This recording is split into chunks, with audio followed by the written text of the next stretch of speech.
Alright folks, this is Alan recording another comprehensive Magic the Gathering Arena draft video. I almost thought Kaladesh Remastered was going to arrive once Theros Beyond Death Premier Draft arrived, but I didn't look at the schedule, so yeah, that was a wrong assumption, but we still have our Premier Draft Ikoria Lair of Behemoths, which was the first Premier Draft set announced and given in on Magic the Gathering Arena. So this is a really cool option. But yeah, I think I'm just gonna do some more Premier Drafts Zendikar Rising for now. Maybe get 2 or 3 7-win videos, and then we're gonna focus back more on the Ikoria. And the reason why I want to focus on Zendikar Rising first is just simply because this is just a better draft set than Ikoria. Ikoria has some nice, cool synergies and themes and archetypes. However, most of it is just ruined by the cycling deck. So I feel like we can just draft a better set for now and see what I would like to do afterwards. And I'm glad that it's the spots are filling up very quickly.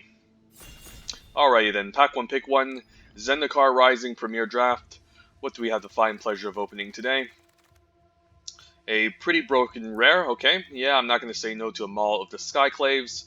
Just being able to convert any creature that you have into a flying first strike creature with +2/+2 is already just broken, so it's going to be the first pick. Alternatively, looking at the uncommons, Kabir's Takedown would probably be the second best card in his pack as just a very flexible removal spell that can be played as a land. And also one generic and one white is very cheap at instant speed to kill something. And white is looking to go wide for the most part, so you're going to usually find enough creatures to play to leverage this. There's a Paratactician for the red-white warriors deck, and then looking at the commons, there's a Nahiri's Binding as probably the worst out of the best removal spells at common. Definitely fine playing this in a white deck, but definitely prefer other interaction removal spells in other colors before Nahiri's Binding. But here, we're just going to lead with a broken card. This card can essentially turn any creature into a bomb, so yeah, it's kind of stupid. So this is the reason why sometimes you want to main deck some disenchantments in this set, just because of cards like Maul of the Skyclave. Okay, after first picking Maul of the Skyclave, none of these white cards are particularly amazing. Looking at the uncommons, there's a Veteran Adventurer if you are focusing on some sort of party sub-theme in green. Typically speaking, green wants to do the whole landfall matters strategy with cards like Rolling Regrowth. But sometimes you can have some sort of party sub-theme, and Veteran Adventurer is an excellent curve topper and a payoff.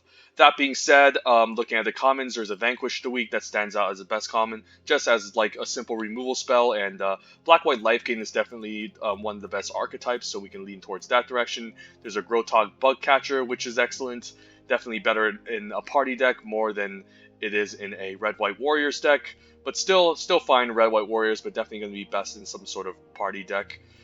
So I think here I'm just going to take the Vanquish and keep my options open. I don't see a reason to move into some sort of white-green landfall deck with a party sub-theme or white-red warriors, whereas the Vanquish the Weak can still lead me into a white-black life gain.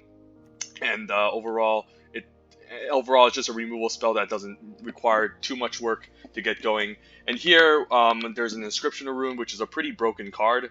I mean, I guess it's broken if you can kick it, but if you can't kick it, it still has a lot of flexibility, being able to make the opponent discard 2 cards, being able to return a nice cheap creature from your graveyard to the battlefield, and then it's just a sorcery speed Vanquish the Weak, which is always solid.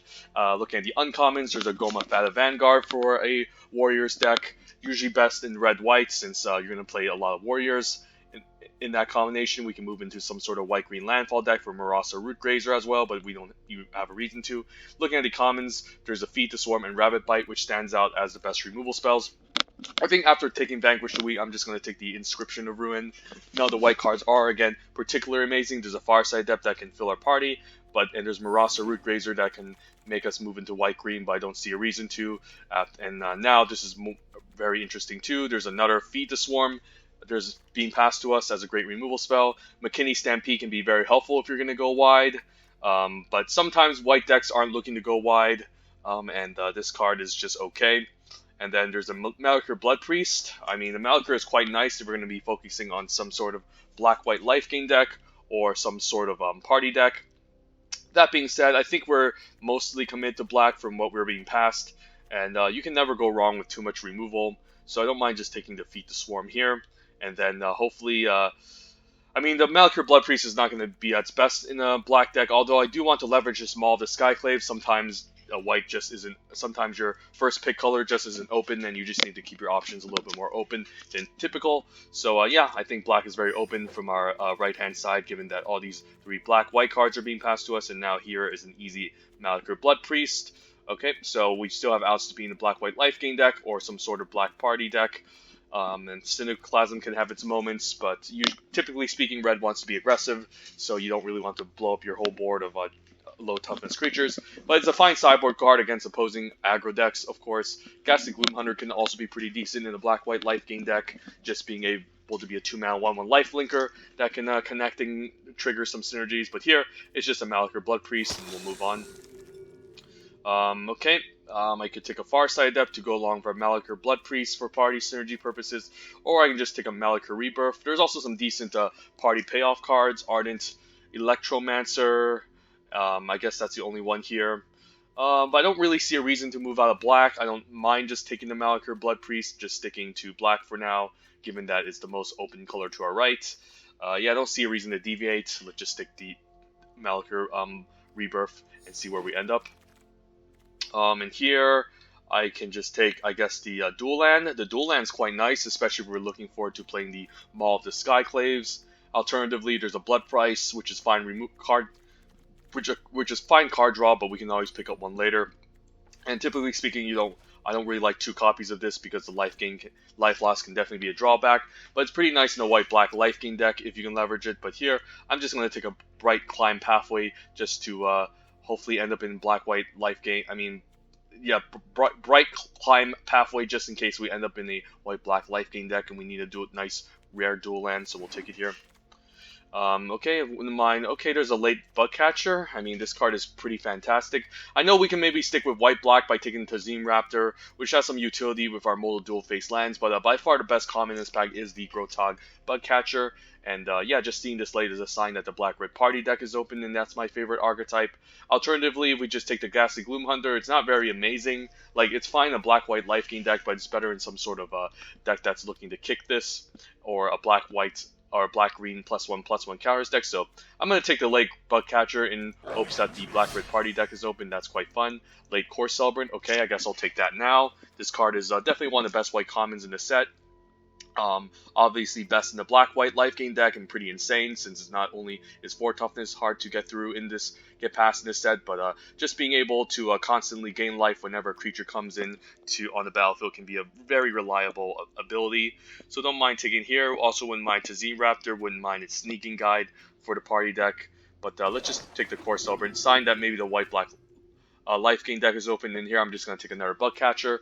Okay, I mean, it seems like red-black party is a lot more open than white-black life gain, but I'm still going to keep my options open. In the meantime, I can still take the Farsight Adept if we do end up in black-white life gain. I mean, this can be a decent way to have some party synergies, because usually the party archetype can be a bit of a sub-theme in your deck, even if it's not like the main theme, and this doesn't really trigger life gain or anything. It can still be a sub-theme, and the Pyroclastic Hellion is a great curve topper. Okay, I feel like the black-red party deck is definitely a lot more open than the white-black life gain deck, so I might lean more towards that archetype in the next pack, but we'll see. Seeing 2 Grotog Bugcatchers being passed to us in Pyroclastic Hellion are quite insane. And here we could just take the Attendant Healer and then force the white-black life gain deck, or I can just take Deadly Alliance to which is just great in any black deck, of course, and then has some unique upsides. The more party members you have, and yeah, it's probably going to be my pick here. I didn't see white being too open in the first pack. It definitely was one of the colors that were a bit cut off, more likely than not. I mean, the Attendant Healer does have a lot of upside if I can force the white-black life gain deck now, and I do have a Maul of the Skyclaves, which is really powerful, but honestly, I feel like white is a little bit cut off here, and I'd rather just stay open here, take the Deadly Alliance, And there's a chance if there's a chance that this wheels, I'll definitely jump in the white-black life gain bandwagon. But I think black-red party's where it's at, to be honest. So sometimes the draft decides your archetype, and sometimes you do you. Well, what's the saying again? Sometimes the draft is the one that determines what you pick and not yourself. And here there's a random veteran adventure for some party sub theme in your green decks. There's a subtle strike, which is probably just gonna be my take here. The best common is like the Canopy Bailoff. Nara Colony decent in the black green +1/+1 counters deck, but just gonna keep my options open again. Still take the black card. So we have a bunch of black removal spells, but we just don't know what archetype to move into. Okay, I could just take a random Shepherd of Heroes, can be pretty decent, or I guess Synchronized Spellcraft for the black-red party deck. So now we kind of have to make a decision point. Do we want to move more into black-white life gain or black-red party? Yeah, this is going to be hard. I mean, we do have the Maul of the Skyclaves, that's the argument to be in the white. But red did seem a little bit more open, but... I mean, but the fact is, there's also an argument not to take the Spellcraft since we already have a bunch of removal, and even if we end up in the black-red party deck, we should be fine. So I guess I'll take the Shepherd of Heroes, lean more towards the black-white life gain deck now, and see if I get punished. Okay, that's a late Master wins. There's the Canyon Jerboa for landfall synergies. I could take the random Ghastly Gloom Hunter, which can be okay. In the white-black life gain deck, I can take the Seagate Banner for party synergies. Can take my Synchronized Spellcraft now, or I can just take a Blood Price.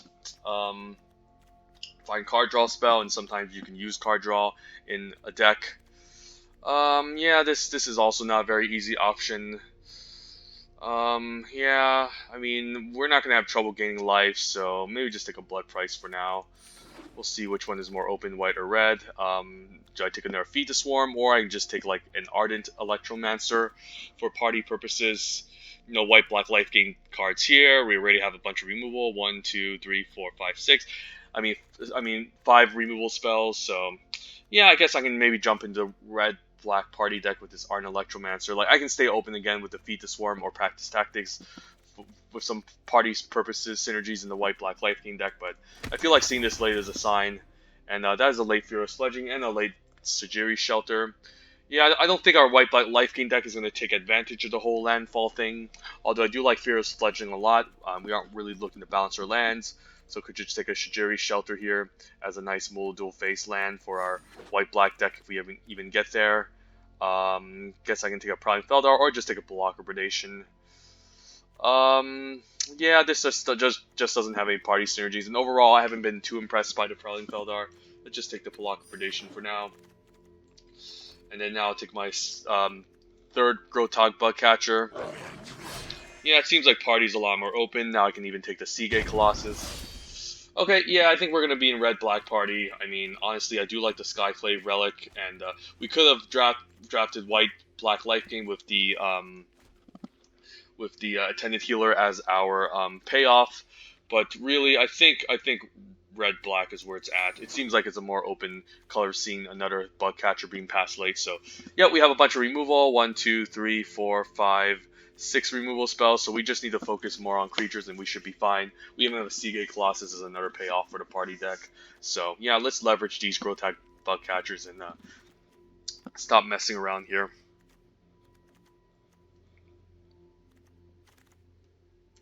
There's the Royal Mage pretty light.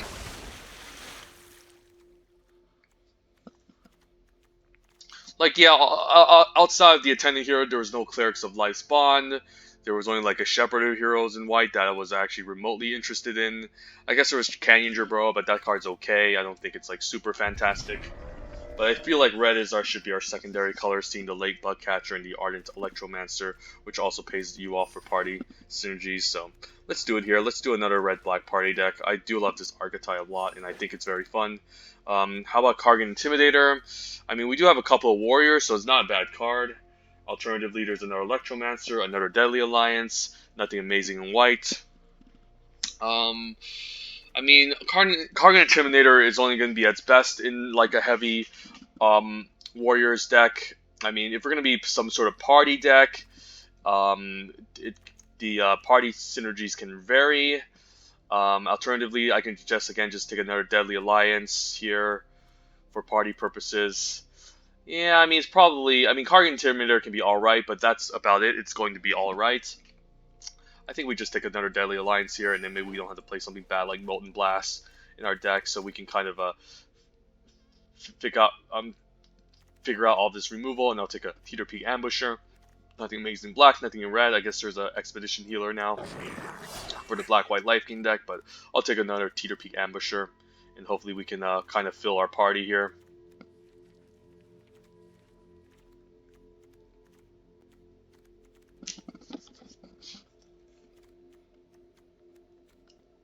Yeah, these removal spells I'm all happy to play. 1, 2, 3, 4, 5, 6. 6 removal spells, and then Blood Price, so 7. And then these lands are kind of like whatever, we can play them or not. Just need to get our creature curve figured out, so hopefully we can pick up some warriors. Do I regret this? I kind of regret it. I'm hoping we don't still end up in white. But I might have missed out on a nice life gain deck now that this Relic Vial was being passed to me. So, yeah, I guess white is still an option, but I'm hoping we end up in red-black because I did pass up on the Tended Healer, pack 1, pick 1. I mean, there was still Thwart the Grave. Hagra's Mauling, another Relic. I mean, we need some recursion, and this card is almost like a Mythic Uncommon, right? Especially in a party deck, or even outside of a party deck. It's definitely better than Blood Beckoning. We already have a bunch of removal spells, so I don't need to necessarily prioritize Hagra's Mauling. Yeah, let's take the Thwart the Grave. And I guess I can take a random Fissure Wizard for another wizard. There's a Canyon Jerboa, but again, I don't really like that even in a life gain deck. I guess we just take the Fissure Wizard.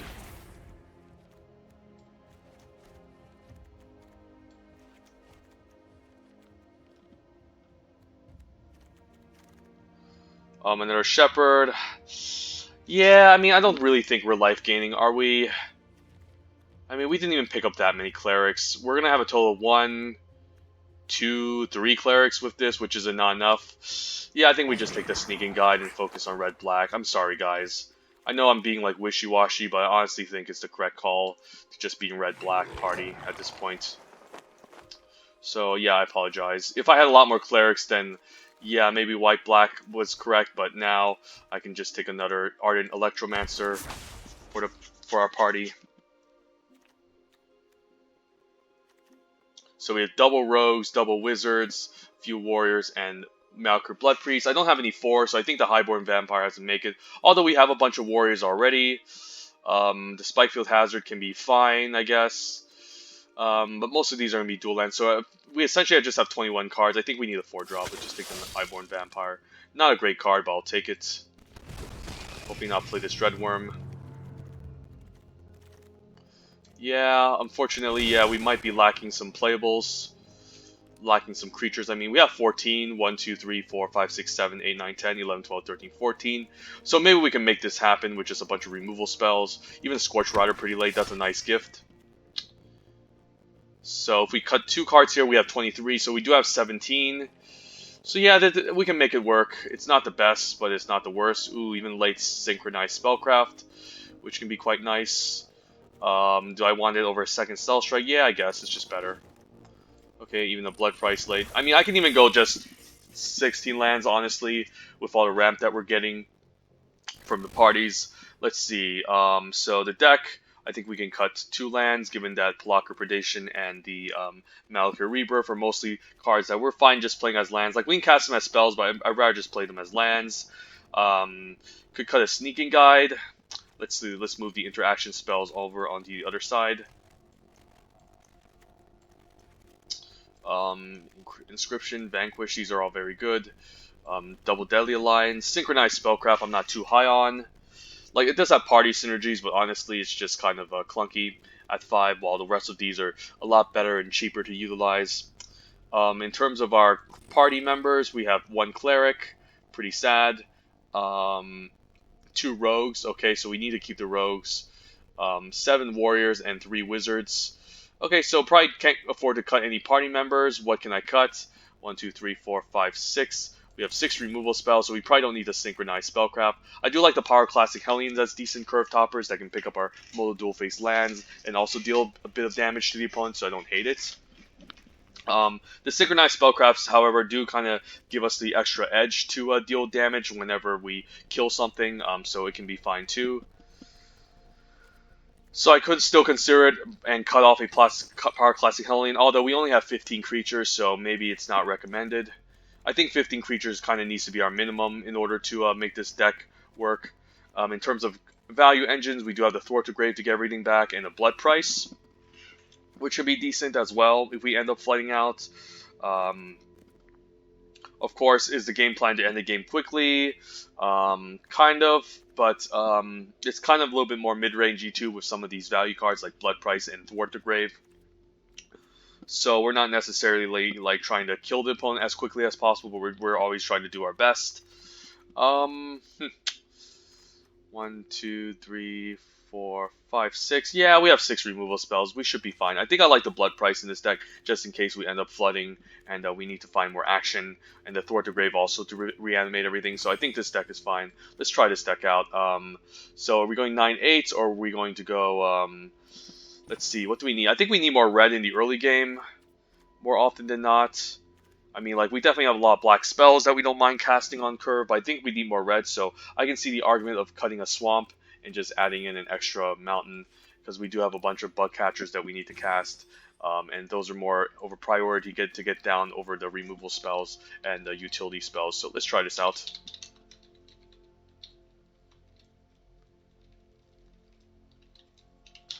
I think this is the third party deck, and then our picture. Let's throw in the Seagate Colossus this time and see where we end up.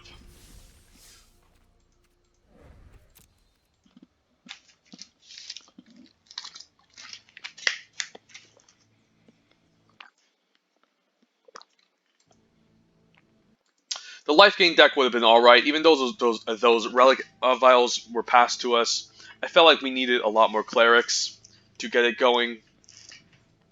I mean, we had a chance to maybe pick up an expedition healer and a attendant healer, but yeah, honestly, if we didn't have if our deck wasn't full of clerics, I really didn't really like the fact that we had to go white-black life gain. I didn't think it was that open, honestly. I think it was a bit more cut off than usual. Also didn't see any Clerics of Lightspawn or Scion of the Swarm, so I feel like red-black parties where we're supposed to be in.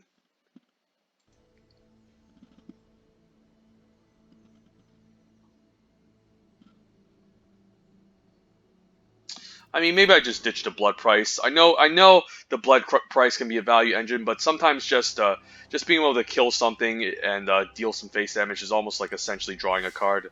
So let's just yeah, let's just throw in the synchronized spellcraft. We're not really that type of deck that's looking to grind the opponent out too much. Let's just throw in another removal spell and call it a day.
Opening hand, bug catchers seem fine. We do need some black mana, but let's get this hand going.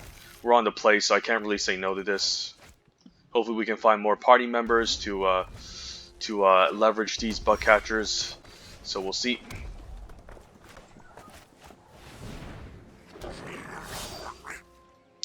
Hopefully we can find black mana as well. Spare supplies, okay. Black mana would be nice next turn, but we still haven't found any, so yeah, just gotta keep curving out, attacking.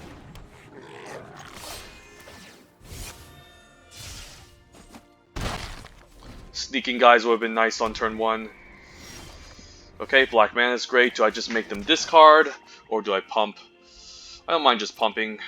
Honestly, there's no red removal spell for double instant speed, so I think I'm fine just getting in as much damage as possible, and then I can decide whether or not I want to Deadly Alliance or Inscription them next turn.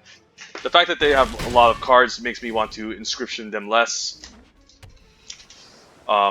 because I want to get the last final 2 cards out of their hands, so I think this is fine. Let's see what they're going to do here. Channeler I can just kill with the Inscription.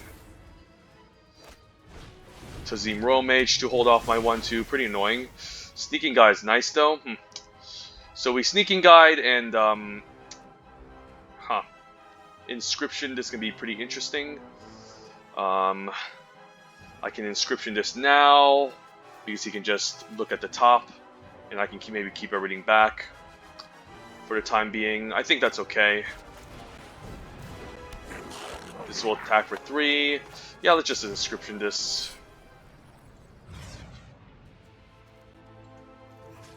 Let's just get rid of this before it becomes a nuisance. And I can trample over for 2, but I don't really want to. I just want to preserve my 2 drops, not only so then I can get in some huge attacks with the Grotog Bug Catchers the turn after.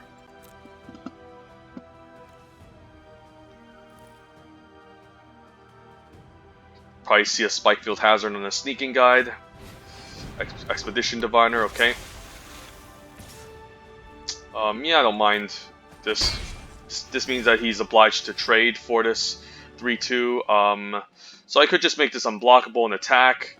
Alternatively, I can just Deadly Alliance this and go for an all-out attack, which is fine. He does draw a card, but I think it's fine just getting in for an all-out attack, to be honest, because it's just a lot of damage. Yeah, this is just a lot of damage. Can't miss out. And then next turn we can maybe synchronize and deal some damage as well.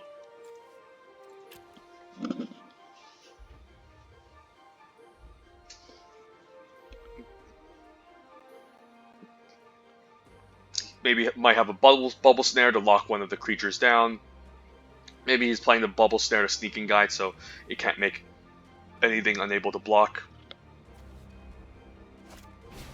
Okay, roll Eruption, sure. He could have a second one.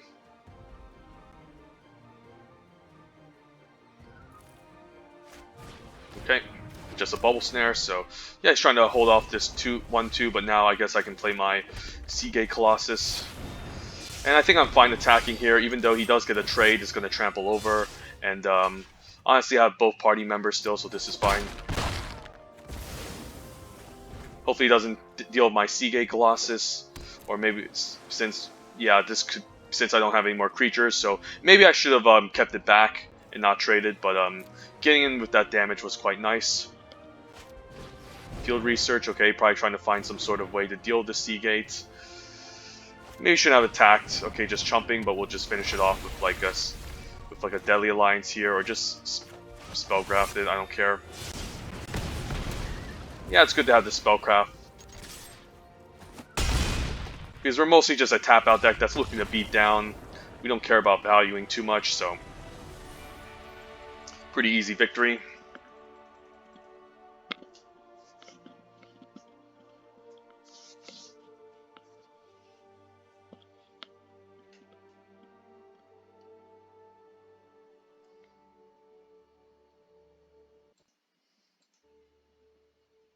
Okay, so yeah, the server is still loading. Let's keep playing.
Opening hand, not the best, but we're on the play, so try it.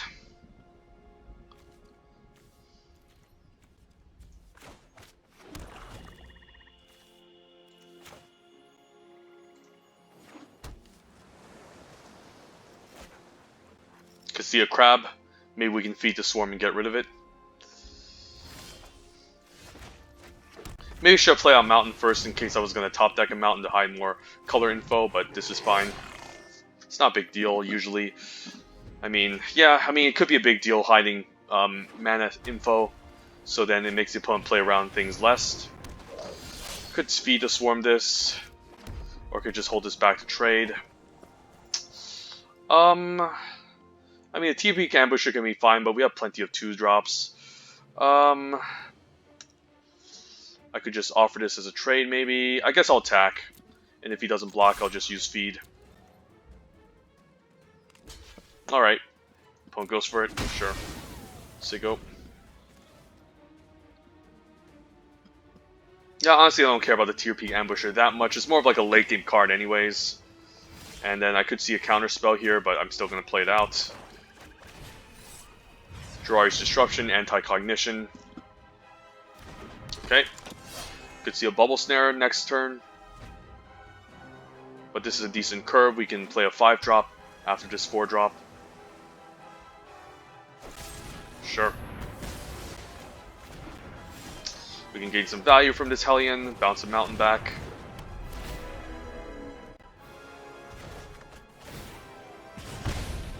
Pressure him a bit, and then hopefully we can find more creatures off the top. Because we lost 2 creatures already. He had to smite the monstrous. I don't think main decking a second one is really that great. Do I want to kill this Drake? Not really. It's just a 2/2 at the moment. I can just attack, keep up my instant speed. I guess I can feed the swarm the Rooster Drakes. So I think I'm going to do that next turn. And I guess I'll only lose 1 life, so it's not a big deal. Yeah, and it's nice top decking an Electromancer, so let's move to combat first.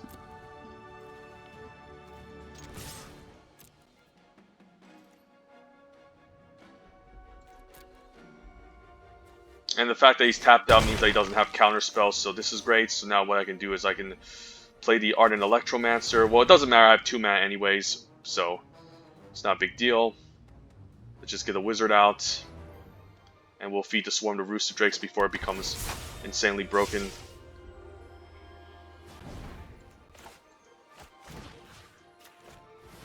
So that's why Fido Swarm is a good black common, because it destroys enchantments as well. However, this 2/2 is going to hold off my 3/2 for now, so I could just attack with a 4/5, and if he tries to do some sort of trick, I can just blow him out with the Synchronized Spellcraft. So, blue-white kicker, okay. I could just take out this Prowling Feldar right now. We'll see. Blocker Predation, that's pretty decent as well. Do I Predation first? I mean, I can't cast Spellcraft, so I guess I'll be attacking for 5. And if he decides to go for some sort of double block, I'll target maybe the 2/2 and take out the Prowling Feldar.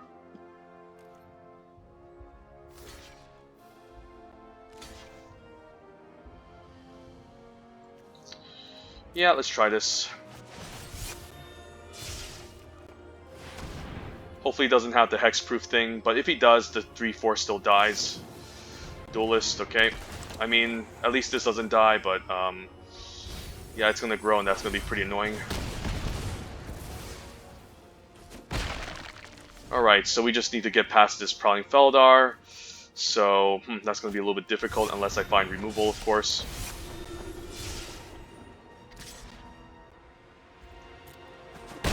Guess I'll just keep attacking with the Hellion. Bugcatcher's decent, let's just Pelakra him. Binding can go, that's great. And then now we can attack for 4. Maybe offer to trade for the Feldar.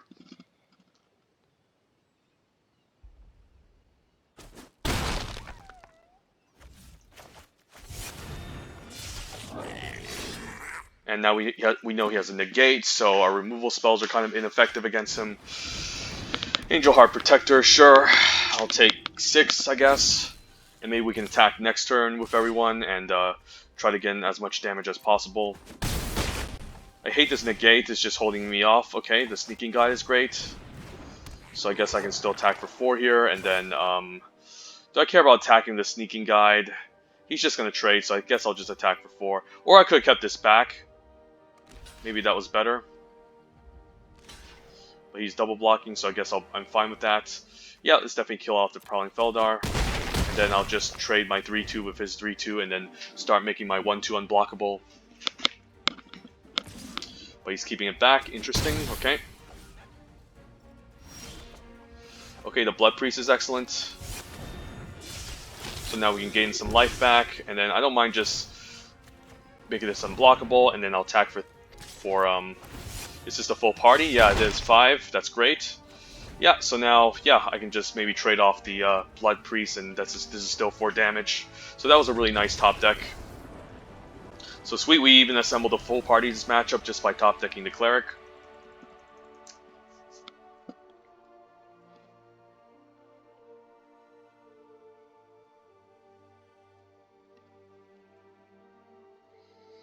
Two and oh, not bad. Let's keep playing.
Okay, we can play a sneaking guy on turn 1.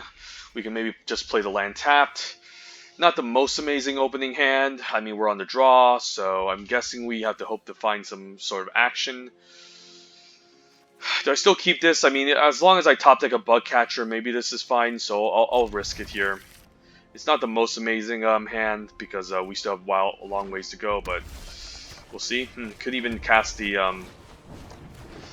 block Repredation maybe on 3, if we get lucky. I mean, I can still play this as a tap land and pick it up with the Hellion later. But yeah. Electromancer, okay. Do I just feed the Swarm on this and attack? Like, it's not a bad idea. We do have a Deadly Alliance still. And then maybe next turn we can hopefully top deck a 2-drop for the Ardent Electromancer. Or I guess the Ardent Electromancer can attack past the 1-3 anyway, so I guess I'll pass. It's fine. We can deploy the Ardent Electromancer on turn 3, and maybe you can start attacking past the 1-3. And then we will have 2 party members available, so I think I'm fine with the attack. So red-white, a Boros aggro archetype, but he could have party synergies by playing the Skyclave Cleric in the deck. So we should be careful of practice tactics, Journey to Oblivion, etc.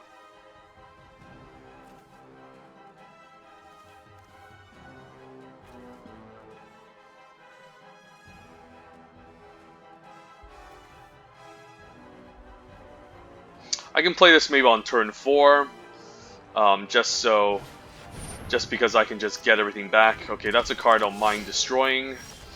Of course, Malachor Rebirth, also pretty decent. This is very interesting. I could feed here and just play a tapped land, or I can Pelakra Predation him, of course.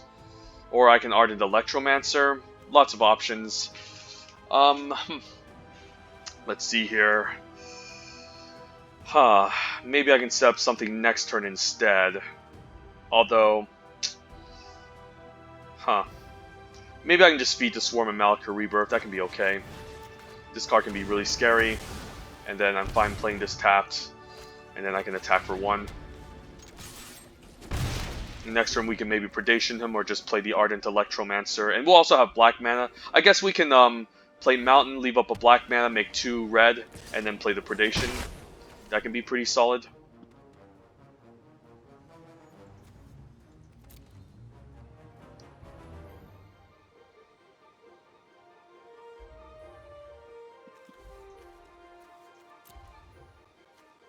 I'd rather take 3 than 4, so yeah, it's fine using the Blood Beckoning now. Okay, Farside Depth, so we're both going to draw a card, sure. Subtle Strike can be pretty useful at ambushing. I can take out a Sneaking Guy as well, so lots of options. So I think we're going to be, for sure, playing out the Electromancer this turn to hold off the 3-3. So let's just start there. And then by playing the Ardent Electromancer, we should have 3 mana available to utilize. I could also Subtle Strike or Deadly Lines, but I think the Predation is pretty nice here. Just to spy on his hand, and then, yeah, the best card in his hand right now is by far the Shepherd. So I don't really want to see the Shepherd here. We're just going to get rid of it. And then we're just going to say go.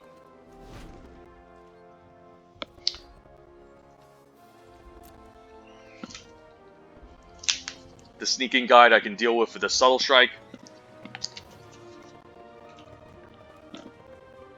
So you could attack with a Farside Depth here, and I can go for a trade, which I don't mind. Or I can just take 3. I mean, this is a pretty decent block here, too. I mean, this does imply some sort of trick, which I don't mind just baiting out now. Yeah, let's go for it. You probably top deck a trick, but it's okay. Maybe a Practice Tactics, okay, for 6.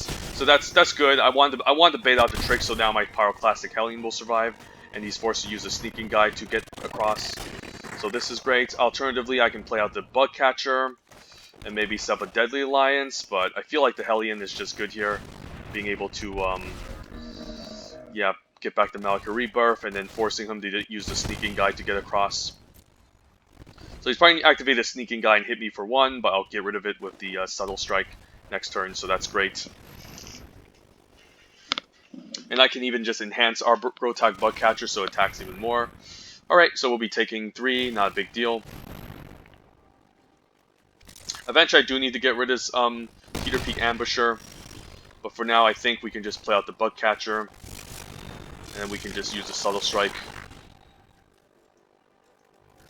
Give this neg 1, and then we can enhance our Bug Catcher, and then we'll keep the 4-5 back to hold off the ground army. And then, do I play land? No, not really. We have the mana to do pretty much anything at this point. Maybe I'm fine blocking this, because this is a lot of damage coming through, so... I guess he rather just deploys the board, so I guess we can keep up Deadly Alliance or the Malika Rebirth on the Pyroclastic Hellion. That's pretty solid. And then we can also bounce the land back, which is also decent. Oh, I guess we have full party now, so what we can do is we can just play the Blood Priest, drain him for 1 million. I mean, I guess it's not full party, but we can still keep up a 2-mana Deadly Alliance, which is great. And then, yeah, I guess we'll say go, and the turn we can Deadly Alliance to 1-3, or we can just block with the 4-3 and use Blood and use the Rebirth on it, which is also quite nice. Bug Catcher, okay. He doesn't have the full party, does he? No, he's just missing the Rogue.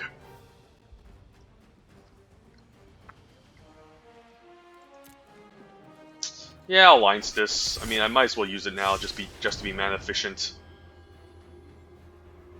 And then I can use the Rebirth to,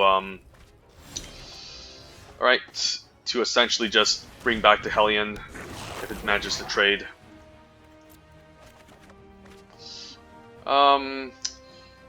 Do I want to give this unblockable? Not really, I think we'll just say go. Keep up the Rebirth. I can even Rebirth my Malika Blood Priest to drain him for a full amount, and that's great. I'm hoping he doesn't find some way to give this evasion, otherwise it might be a little bit hard to beat him in the race at this point. Maybe he found a Cliffhaven Kite Sail.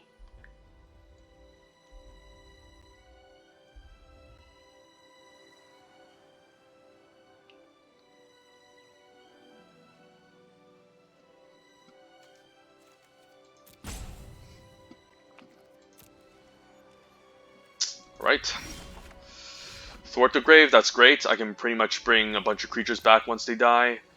So, yeah, I could just make this unblockable in attack, or just play out another Bug Catcher. I think a second Bug Catcher can be reasonable. And then we can still take it slow, or I can just make this unblockable and then trade for the 1/2 instead. Yeah, let's just do that. Maybe that's okay. Because I do need to start pressuring him, and I don't mind. And I don't mind any of my creatures dying because again I have Thwart the Grave to get everything back, so this is fine. And we'll say go.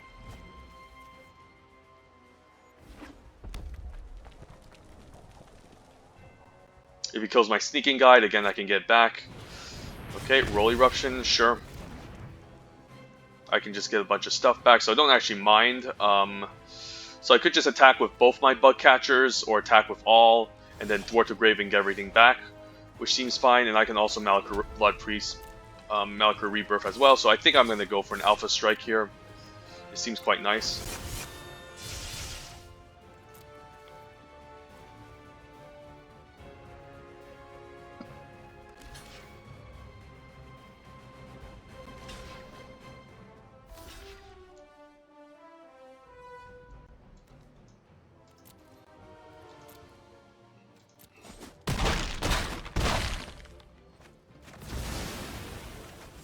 And then what I can do is now I don't mind just using Thwart the Grave, bringing back a Sneaking Guide, and then a Bug Catcher.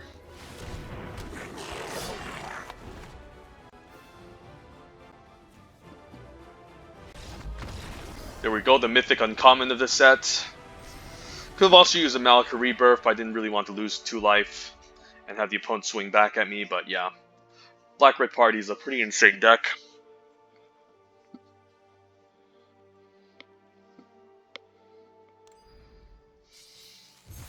Alright, currently 3-0, let's keep this up.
Okay, we can Fissure Wizard into Electromancer. It seems fine, but we are lacking black mana, but I think it's fine keeping since we do have a Blood Priest maybe we can cast. Might even loot away a land just to find maybe a black source and be a little bit risky here. Because I do need to hit my 5, but I don't really want to loot away any of these creatures since they're really nice playables. So, might just loot away a mountain, we'll see. And rank 49 Mythic, not bad. Pretty decent ranking. I think my highest ranking was like rank 17 or something when I was doing Premier Draft at Dominaria. But, you know, of course it's early in the season, that's why I'm at a high ranking. But usually as the season comes to an end, I'm at a pretty low ranking anyways. Okay, that's great. Yeah, not bad. Yeah, let's play out the Swamp. I think I'm fine discarding Mountain so I don't have to flood too much. Yeah, there's a chance we could end up flooding, so I'm fine discarding the land. And yeah, we still got a nice reward here. So now what? I guess Ardent Electromancer into Bug Catcher is nice. And I'm gonna keep the 2/1 back because of the Duelist, which can okay. Oh, never mind. They're both wizards. Okay, that sucks, but whatever. I could attack and force it, but nah. There's a chance you could have the Flash Wizard or the Soaring Thought Thief, of course. So happy that I played around it. My opponent's gonna start milling me, but maybe I can outrace him by just attacking on the ground.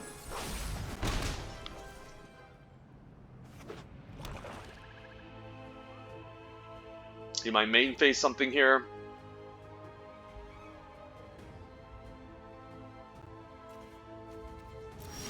Okay, just passes the turn. I could inscription this, but with all its mana open, I'm kind of concerned. So I think I'm just gonna leave a bug catcher and see what's up. And then I'm gonna play Malachor Blood Priest, and if he decides to counter it, I can just attack for 5. Yep. So I'll just attack for 5 now. And then maybe we can get rid of this 1/3 next turn. Okay, the Cleric, pretty annoying.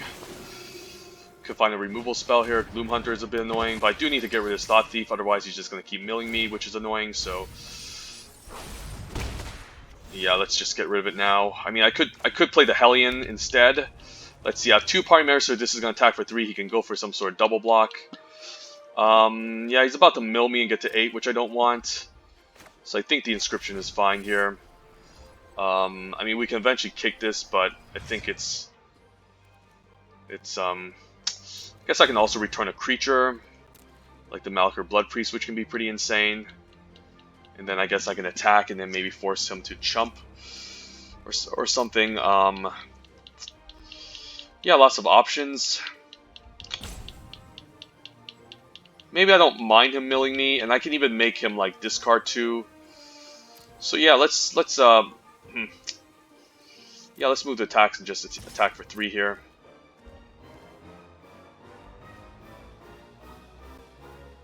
Which I'm fine with a double block, honestly. Do I want to take out the Cleric or the Gloom Hunter? The Gloom Hunter can gain him a bit of life, but I think I'm fine with that. I'd rather just take out the creature with the annoying stat line, and then we can Hellion here. Bring back the land, and then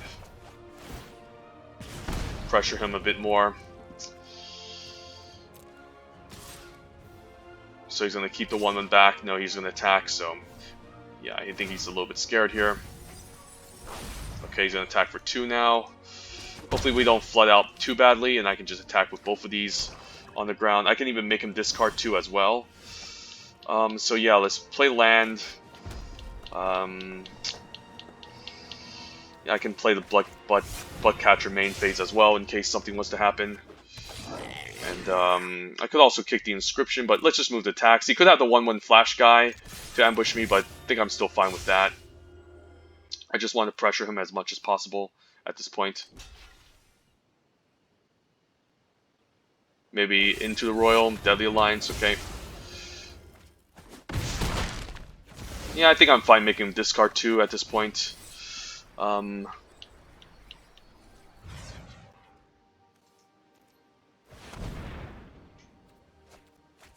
lands, okay, so he's been baiting me all along. So he could keep this on defense, but he'll be taking 4. Obviously, I think his game plan is just to mill me now, so... Don't know if it's correct making him discard or killing this, but now we can get in for a huge attack. Hopefully nothing interrupts us here. Yeah, this is a lot of damage. Skin for 6. Hopefully just top deck another land. Living Tempest. Okay, he's gonna trade for 1, sure.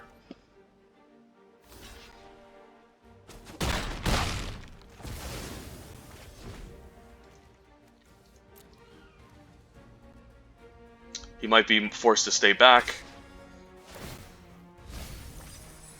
But yeah, he's just trying to attack me for 2 now and mill me. Hopefully no other flash creature, because I'm definitely going to attack here with both, just to deal as much damage as possible at this point. Yeah, he's just going to take it. We're going to play a Hellion, and then force him to chump.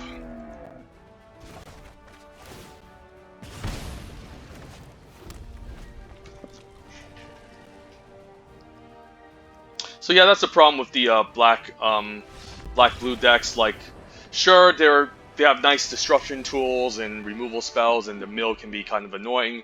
But yeah, blue-black decks tend to have small creatures that can't really block and trade too efficiently, unless they have a lot of Expedition Skulkers, of course. But yeah, the creatures just tend to be very fragile, so against like large threats with high power and high toughness, it can be really difficult to deal with. So yeah, we're currently 4-0. Let's keep this up.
Okay, Teeter Peak Ambusher, Highborn Vampire, Scorchfire, all warriors. But we're on a draw. I think we can get away with this. Hopefully we can find some removal spells. But yeah, we have a 2-drop at least. Not the most amazing 2-drop, but we have both our colors. We'll see.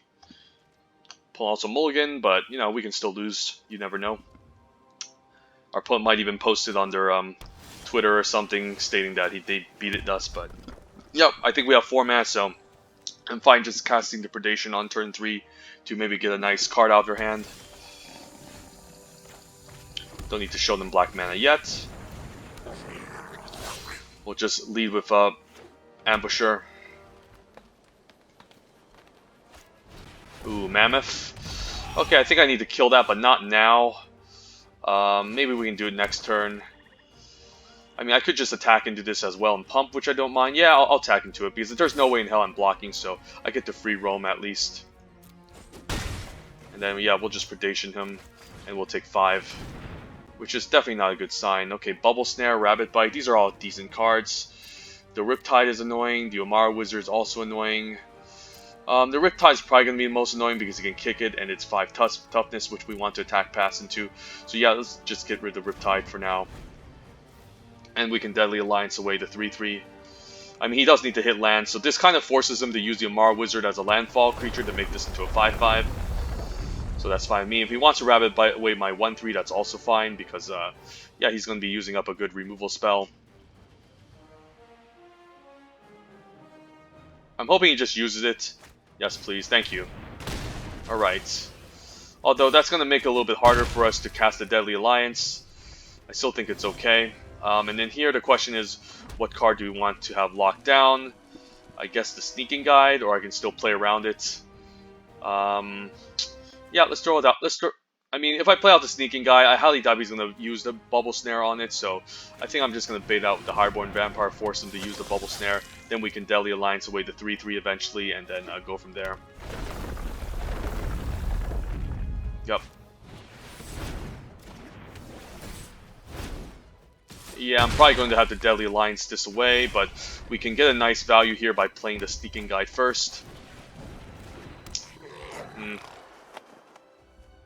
I guess if I play the Bug Catcher, it's going to be 2 costs, so that's even better. Yep. Oh, sorry, that's a warrior. Never mind, I messed this up. Yeah, we had a war in the battlefield. Okay, new mistake, new mistake. I'll just take 3 then. At least he didn't landfall here, so... That was a really bad mistake, but hey, at least I developed my 1-2, although it could have been a 4-3 instead. Yeah, I think I'm fine just attacking with the Bug Catcher. And then seeing what's up. And then we'll say go. I mean, I can do it as upkeep or do it now. Let's just pass. Yeah, let's Deadly Alliance here before he draws. I'm hoping he doesn't have some sort of annoying card like Spell Shield. Okay, it's gone. So, yeah.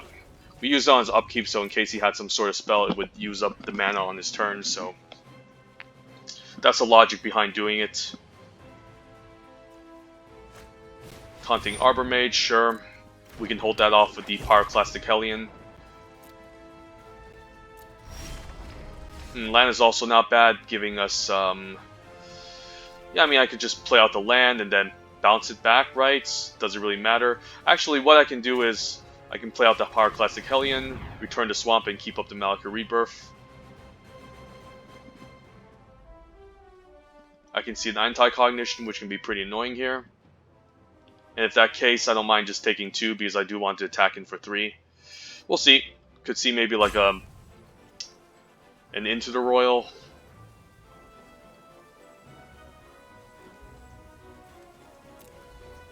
Took a lot of damage from this Khazanu Mammoth. Don't know what he's thinking here. Okay, we're just gonna bring this back.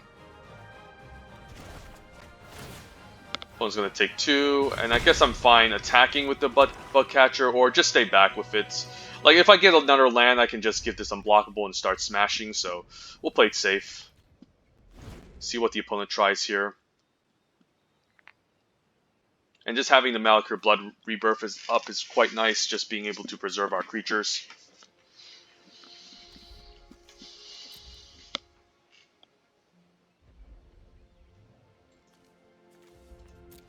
Although there's not a lot of damage space removal in green or blue besides like the Rabbit Bite. I guess he could have a pump spell, and then we can save our creature still with it. So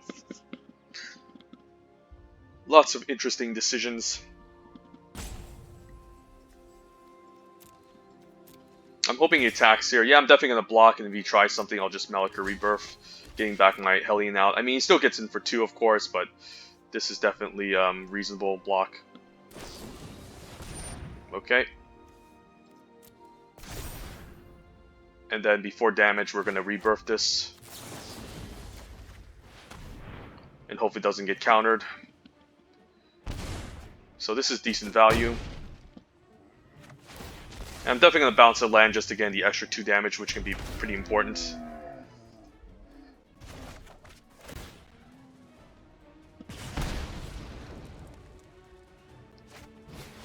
Geyser Mage, okay. Probably still need to stay on defense. I could Geyser Mage and go down to 2, of course, which is also not that bad of an idea. So we can play land. Yeah, if I Feed the Swarm, I might die, so probably need to play out the Scorch Rider, and then I guess I don't mind attacking with the Bug Catcher since it's not even good at blocking anyways, and I'll keep both of these back.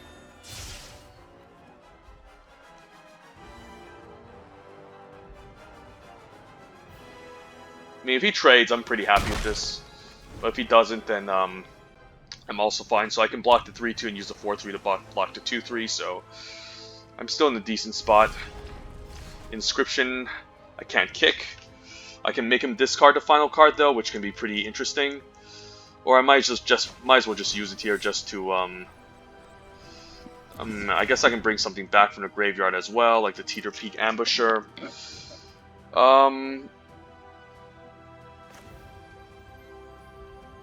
Yeah, let's see. Let's just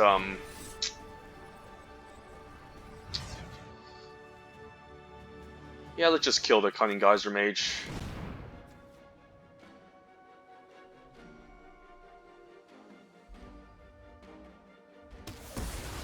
And then I can make the 1-2 unblockable. And then I'm fine also just attacking the 4-3 maybe. Yeah, I think he's just dead. Okay, 5-0, not bad. Rank 27 Mythic.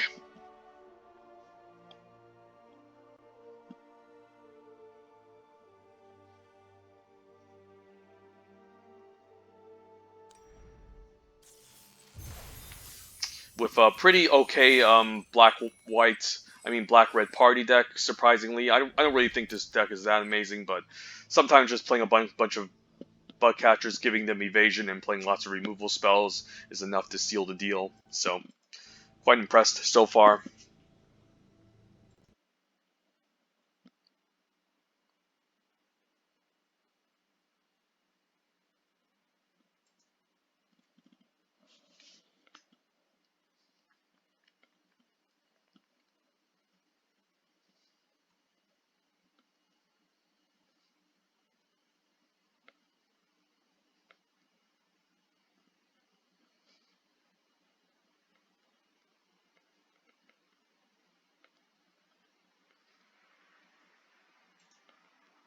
Okay, I mean, it's not the best keep, but we can play the Malika Rebirth. Yeah, let's try it.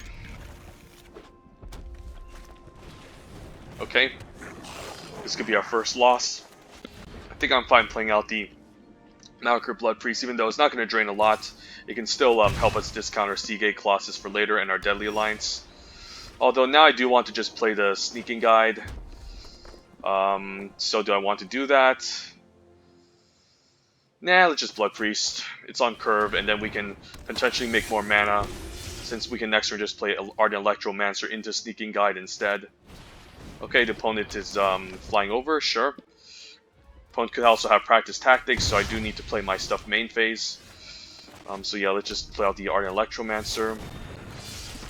Use the mana to cast a Sneaking Guide, and then attack for 2. And if he has Practice Tactics, that's fine. I should have enough mana to eventually just cast my Seagate Colossus, so nice turn ramping out of our stuff while he's attacking us with a 1-1 flyer, which isn't going to amount to much of anything, so that's great. And then maybe, yeah, we can, if he doesn't kill anything here, I can just drop a Seagate Colossus next turn, or Scorch Rider, so I should be in good shape. The Electromancer doing a lot in the party decks, just allowing us to ramp and put out our creatures with the extra mana. Quite a great party card. This card is definitely overperformed. And does lead me heavily into some sort of a party deck every single time I see it still in the draft pod. Right, just passing the turn. I can kill it, or I can just play a Seagate Colossus. I think I'm just going to play a Seagate Colossus. And I think I'm just going to attack the Electromancer here, just to get the extra party discount. Yeah, I think he's dead here unless he deals with the Seagate Colossus. Or finally get a land drop. Alright. Another easy victory. Yeah, we're doing it. This could just be our 7-0 video. And I'm rank 18 Mythic, which is insane.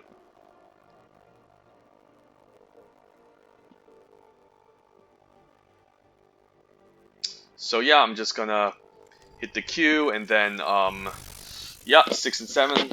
One more final boss. Let's get to maybe top 10. We'll see.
Okay, this could be our first rough opponent with Diamond rank.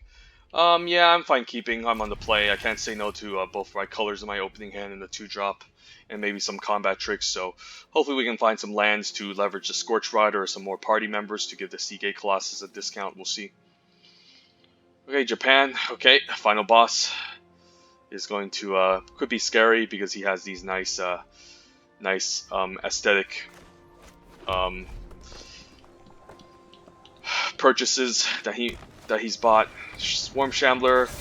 I mean, I can just Subtle Strike this, to be honest. I mean, the trigger is going to be on the stack, right? So I can respond to it with a Subtle Strike. So I guess I don't mind just playing the Teeter Peak Ambusher out and hope he doesn't main phase it. Probably not. I mean, yeah, definitely going to play with Block or Predation, and I think I'm just going to pass the turn. If he decides to put a counter onto it, I'll just respond by Subtle Striking it, so no attacks. And then, yeah, we'll pass the turn. Trigger on the stack. And that's what you call a... I mean, the 1-1's not going to do much anyway, so I'm fine with this, and then we can feed the Swarm to 1-1, get in for 2 next turn. So not bad. Could see a Rabbit Bite to take out my 2-4. Probably no need to block this, no reason to. I guess he's fine taking 2. Guess he has an Expedition Skulker now, so... Guess I can still take it slow and play a Scorch Rider. And then we can just pass the turn. I can eventually just feed the Swarm to 1-1 and get an attack. And don't necessarily need to use our removal spells too quickly. Maybe I should just Subtle Striked it when it came in so he doesn't get the extra token. So I could have thought about that, or I could have just Subtle Strike the 1-1 Tajuru Blightblade and then feed the Swarm Shambler. I have no idea. Alright, he got rid of one of our cards. He can double block the Scorch Rider, so pretty interesting. Blood Priest to drain us, okay. Probably need to keep the 4-3 back on defense now. And then I think I'm fine just using the Feed the Swarm on the 1-drop here, since the Deadly Alliance is just a better removal spell. Yeah, probably no attacks. We'll just keep everyone back. And then once I get my Seagate Colossus out, I can start beating down. Alright, let's deploy them. I could also just attack, but nah, I don't really want to 2-for-1 myself. This is fine. And then when he decides to do some sort of weird block, I can just Deadly Alliance to blow him out. Or just kill the Gloom Hunter. I could just attack with all, which I don't mind. Yeah, let's attack with all.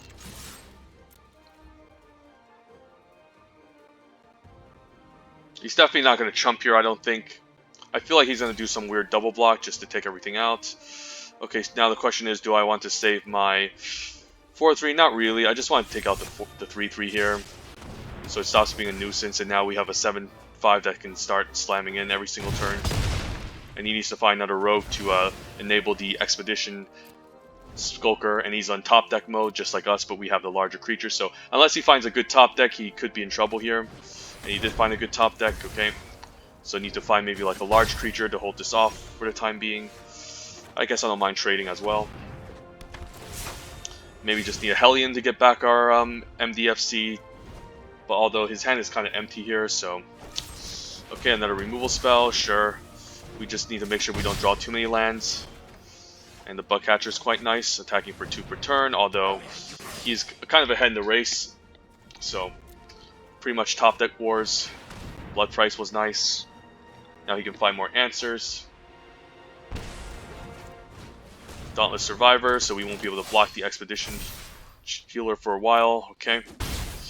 Yeah, this is kind of bad for us. So this could just be our first loss.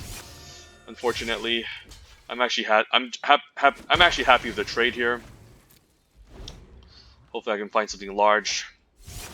Veteran Adventurer. Okay. Also making this into a rogue. Yeah, I guess I'll just say go. Use Vanquish to weak on the 2-2, and hopefully he doesn't have a pump spell to blow me out.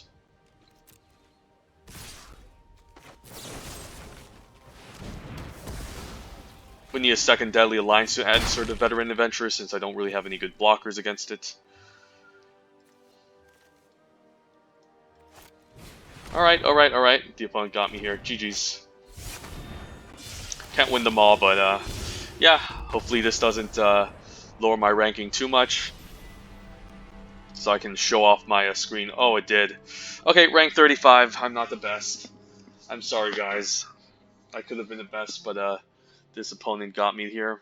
Maybe I should have played better. Maybe just kill the Swarm Shambler out immediately instead of getting value out of it. Actually, maybe I should just kill the Tajuru Blightblade and just use the Feed the Swarm on the Swarm Shambler instead.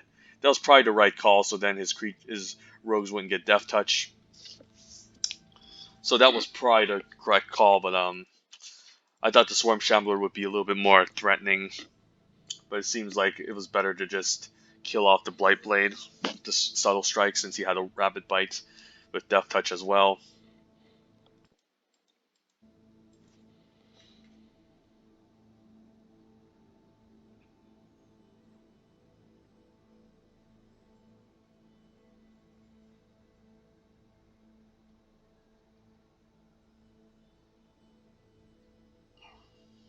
So that was definitely a final boss moment where I had to use better critical judgment in my plays.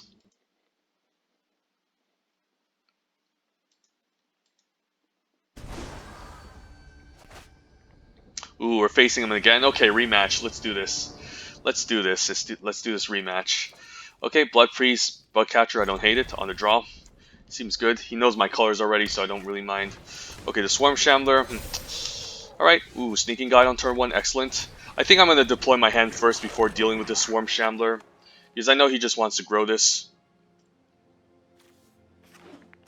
While the Grotag Bugcatcher can allow me to pressure him. Definitely not attacking because he can block and just put a counter, so we'll just pass the turn. The more party members I deploy, the more cheaper my Deadly Alliance gets. So that's quite nice. Blood Priest, draining. Okay, holding off my 1-2. Okay. Let's can Predation him instead. And then next turn maybe Blood Priest into something else. Alternatively, I can just Blood Priest now. Or just feed the Swarm. Yeah, let's Predation him. Let's take a turn off.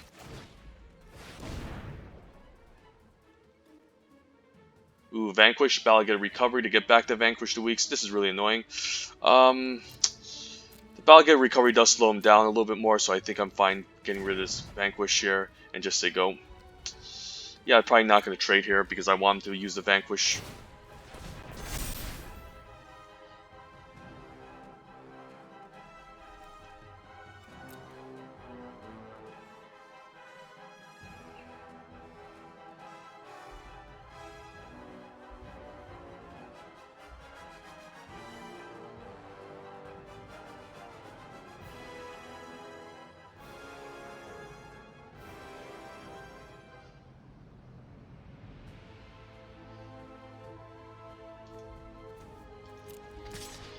Right, definitely not blocking. I could block, but I do want to get the full drain with the Malakir Blood Priest, so I think this is fine.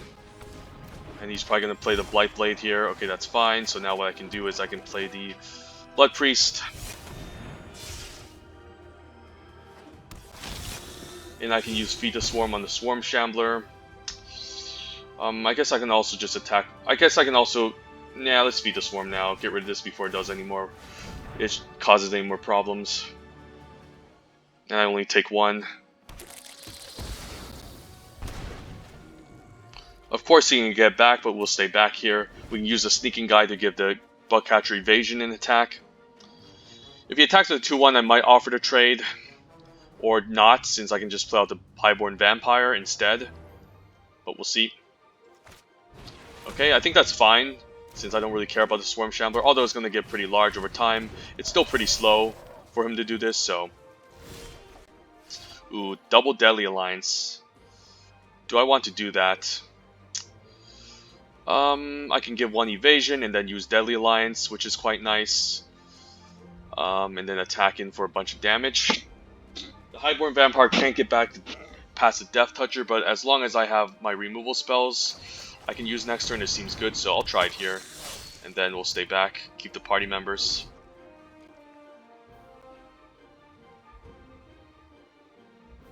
And then even if he kills my Bugcatcher, I still have the extra Deadly Alliance discount.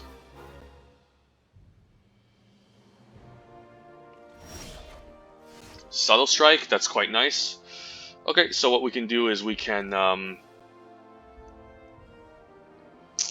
just Subtle Strike the Tajuru Blight Blade, give a counter to our Highborn Vampire in attack. That's quite nice, let's just do that. Yeah, let's run the Highborn Vampire because his Vanquish can't target me.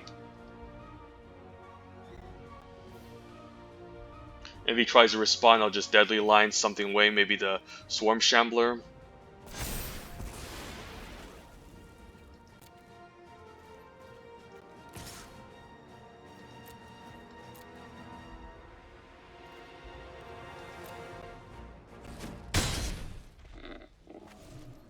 Don't need to use Deadly Alliance now. I mean, the fact is he could use some Rabbit Bite technique, and then I would need to Deadly Alliance this away. So probably don't need to use it now. I'm gonna have him hold on to his Vanquish. And then now I guess we can Alliance this, or... Because I'm gonna lose the Rogue, so I might as well Alliance the Swarm Shambler.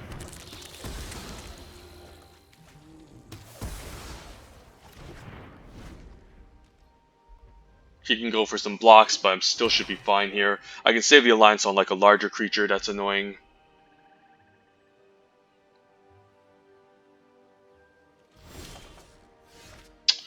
Yeah, I guess I'm fine just swinging the team.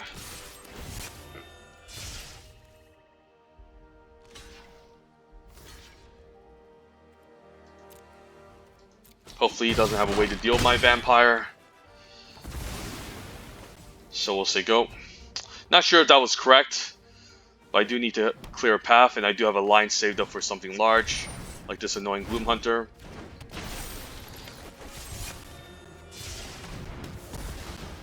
And if I top deck like a synchronized spellcraft, it's GG's. So he's fine taking 5, down to 1.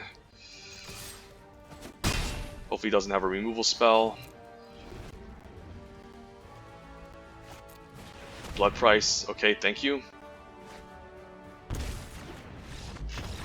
Alright, so the opponent suicided and gave back my victory. So yeah, nice 7-1.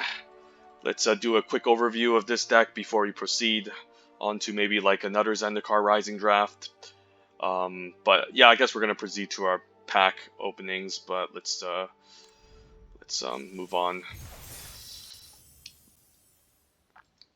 Alright, overview of the deck.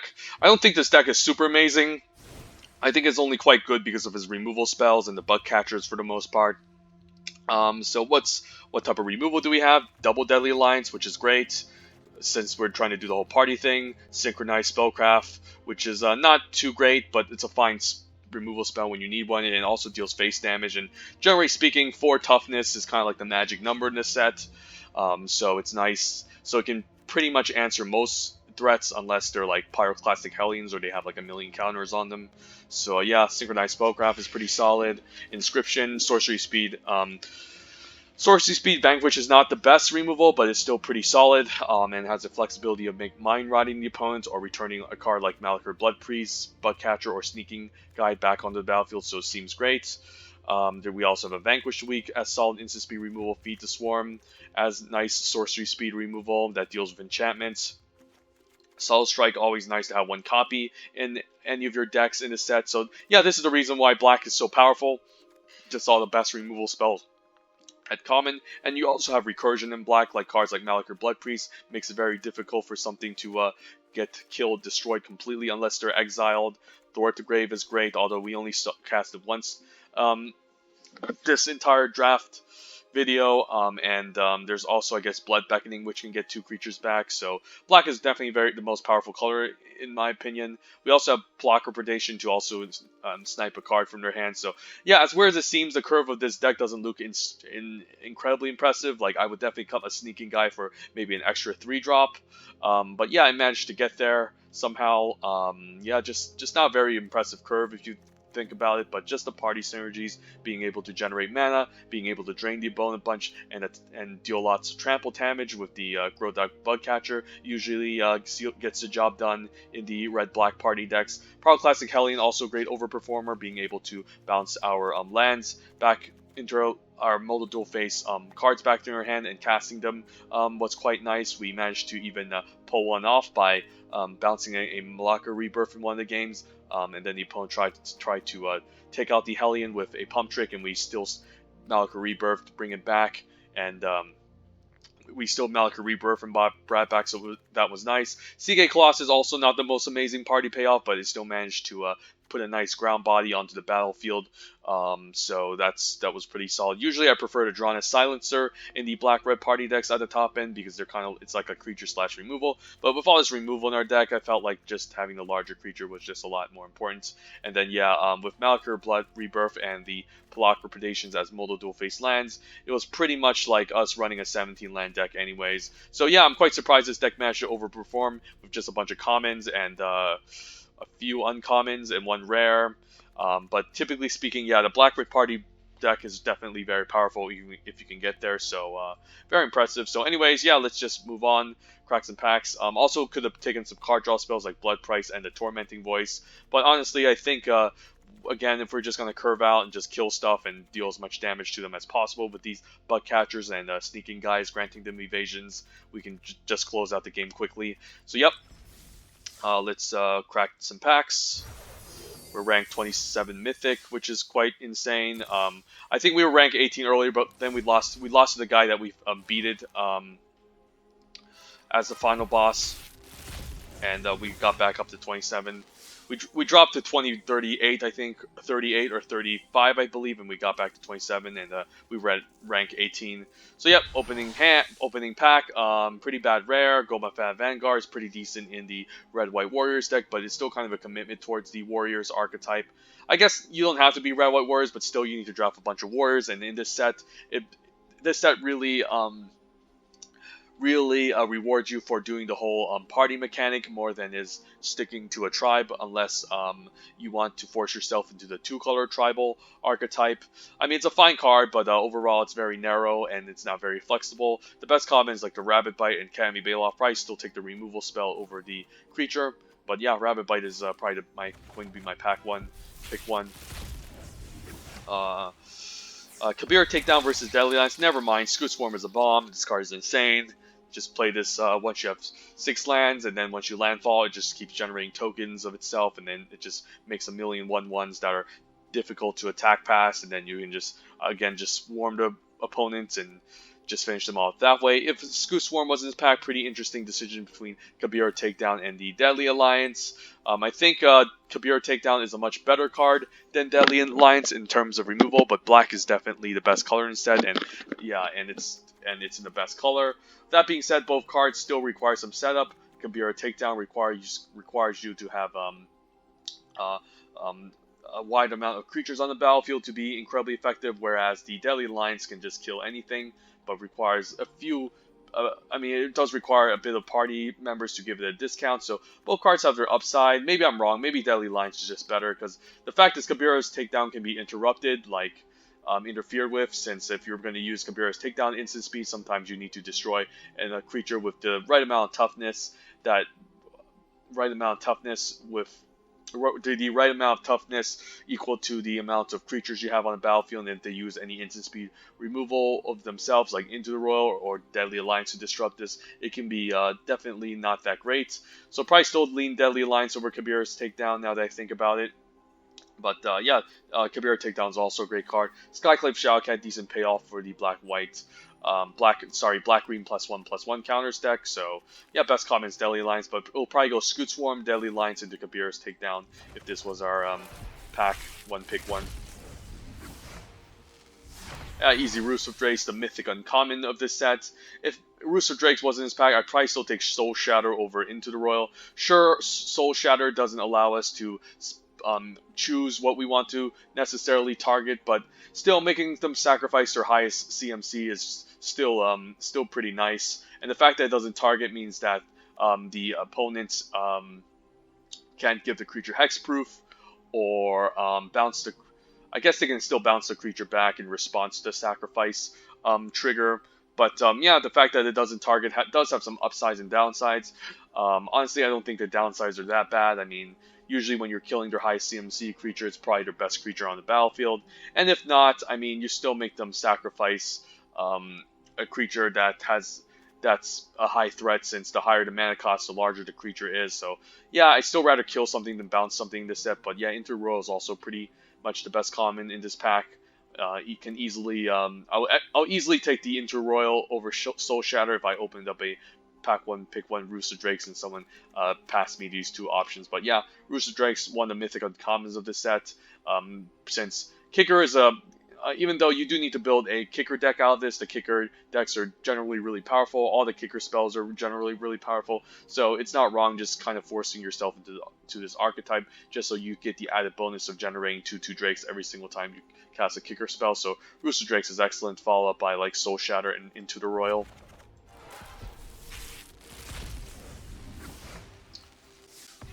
I'll take a Shower Skull Smashing, why not? It's not the most easiest to cast, but it's a pretty nice split card to have. I mean, mono dual face card to have, since you have the flexibility of casting this as a land. Generally speaking, it's hard to make X equals 6, since you would need like 8 lands on the battlefield before you can make this deal twice X damage. But sometimes, even if you don't cast this for 6 or more, it can still be pretty solid 2-for-1.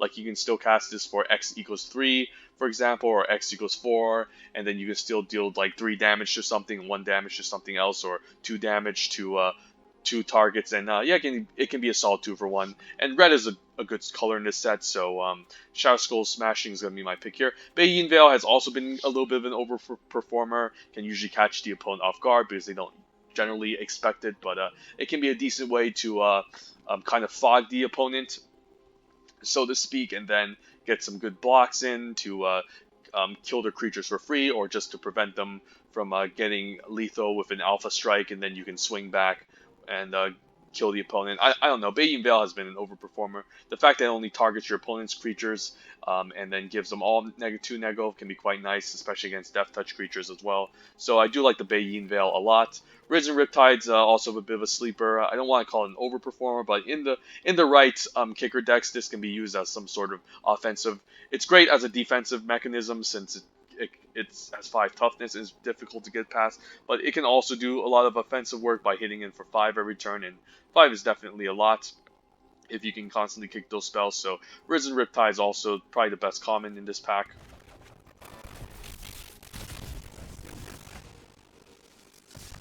Tazri is excellent, even though even though it's just a creature, a 5-mana 4/6, a 5-mana 4/6 is pretty excellent at attacking and blocking.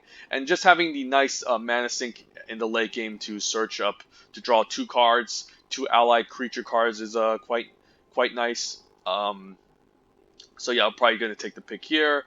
It can pretty much be played in any white deck. I mean, I guess it's not going to be played in any white deck. I guess it is, because I mean, even if you don't have the full party going on in your deck, you can just activate them. This comes with a nice activated mana sink in the late game, which can still find you like 2 warriors or 2 clerics, which can be quite powerful. Tazri is definitely the pick here. Excellent first pick. Not a bomb, I don't think, but definitely a very good card. And then if Tazri wasn't in his back, probably just take a Vanquish the Weak as a solid interaction spell. There's Relic Golem too, which is pretty good in the blue-black mill deck. But honestly, if you're going to be playing a card like Relic Golem, you definitely need a lot more mill enablers than the Relic Golem itself. I think keeping up 2 generic per turn just to mill the opponent doesn't really affect the board state too much. So it's not going to it's not going to affect the board state unless you can actually mill 8. Mill them up to 8, but it does. But the mill decks do require a little bit more work to get going, because milling 8 is not the easiest. Although it's also not the hardest. It's somewhere in the middle. So as long as this can get up to 8 in the graveyard, it can be a really good blocker and attacker for your mill decks. Now Marauding Blight Priest also pretty decent common for the black-white life gain deck. But would still pick Vanquish the Weak over it just to stay open in case we end up like blue-black or black-red. Or black-green. Wayward Guide Beast sucks. This card is a trap. I mean, think about this. A 1-mana 2/2 Trample Haste, okay. It still can't get past 3 toughness unless you can block it. And let's say if it manages to deal combat damage to a player on turn 1, guess what? You need to bounce the land back to your hand that was utilized to cast a Wayward Guide Beast, so it sets you behind on tempo. Since you really want to develop the board states in games of limited, and you don't really want to return lands into your hand. So even if you play this out on turn 1 and you manage to hit the opponent for 2 damage, you're still going to put yourself behind. And it's not an optional choice to return a land. You must return a land because it doesn't say may. And then what else? In the late game, a 1-mana 2/2 just isn't even a great body to be attacking with in the first place. And there's a lot of 3 toughness in this set, so you can easily hold off Wayward Guide Beast quite early, especially cards like Cleric of the Chill Depths and Teeter Peak Ambusher on turn 2 can just completely negate Wayward Guide Beast. And the drawback is, again, if you manage to even deal combat damage to the opponent with like a pump trick to allow the Wayward Guide Beast to get across, again, you're just going to put yourself off tempo by bouncing a land back into your hand and not allowing you to develop the board any further. Not allowing you to develop your full mana cost for that turn. And then there's the best card in this pack, probably Iridescent Hornbeetle for the black-green +1/+1 counters deck. Spring Mantle Cleric also has synergy in the black-green +1/+1 counters deck, but a 5-mana 4/5 is not super amazing. Of course, if you're playing 3 colors, it can be pretty decent. A 5-mana 5/6 can be really nice. But generally speaking, in green, there's a common called a Turn Timber Aesthetic, which is a 5-mana 5/4 Cleric, which gains you 3 life. So that has a lot more upside added bonus than the Spring Mantle Cleric. That being said, if I was in black-green counters, I would probably still take the Spring Mantle Cleric as a preference over the Turn Timber Aesthetic, just because it has the counter synergy, but overall, it's not a very impressive card. Best common, Cliffhaven Kitesail is an overperformer, especially in the aggressive archetypes, especially in Black-Red Party. Like, if you don't, like, for example, if they deal with like your sneaking guy, the Cliffhaven Kitesail can be quite nice to just give your bug catchers flying. Um, so yeah, it's really nice. It's really important to have evasion in the black-red party decks because the Grotug Bugcatcher is such a powerful heavy hitter that if it gets blanked by a single 2-powered creature, it can be kind of awkward. So yeah, it's good to kind of give those Bugcatchers evasions because they do a lot of damage once you assemble a few party members. So there you have it. A nice 7-1 draft. Could fire off some more Premier Draft Zendikar Rising later, and then afterwards, after we're finished firing off a couple more, we will just do some Premier Draft Ikoria Lair Behemoths and hope we don't get totally destroyed by the Zenith Flare decks, or we could be the baddies and end up picking one, pack one, pick one, and forcing it. But we'll see. I do need to also check the schedule to see when Amonkhet Remastered was coming out because I was pretty much incorrect in my assumption with Theros Beyond Death um, being being the premier draft before Amonkhet Remastered, but we'll see. I guess I just need to click onto this site and see what's click on this picture and see what's up.